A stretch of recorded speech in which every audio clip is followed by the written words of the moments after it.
ఆ మృగాలను సంహరించి వేడు దగ్గర 3 రోజులు వస్తా, లేకపోతే 7 రోజులకు వస్తా. దేవాది దేవా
నన్ను విడిచి ఒక క్షణమైనా ఒక గంటైనా ఒక నిమిషం ఉండగలవా స్వామి? అలవాటు కాలే అప్పుడు కదండి.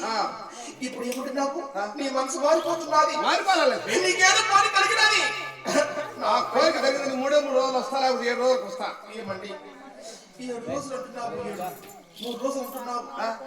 మన పెళ్లి నాడైనా ఇడిపిన అవసరం ఏమన్నా 3 గడియలు కూడా లేమా? లేదండి.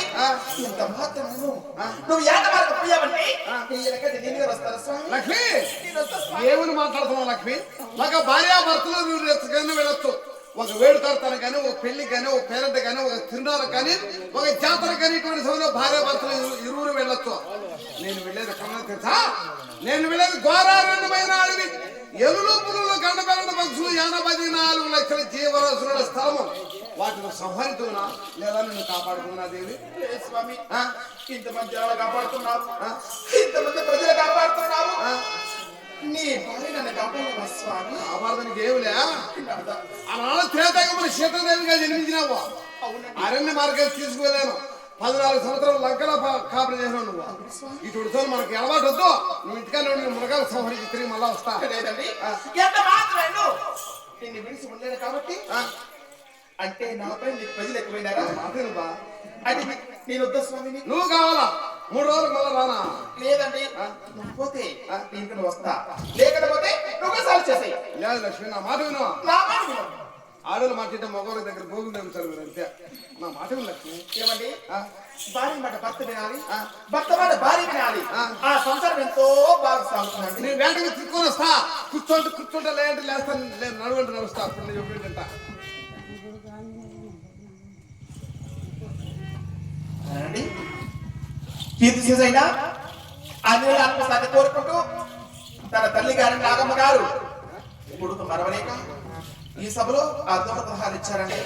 వారికి వారి కుటుంబానికి ఆ లక్ష్మీ నరసింహస్వామి సలహాలు ఇచ్చారండి.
వారికి వాళ్ళ కుటుంబానికి ఆ లక్ష్మీ నరసింహస్వామి సల్లగా చూడాలి మరి కోరుతున్నాను.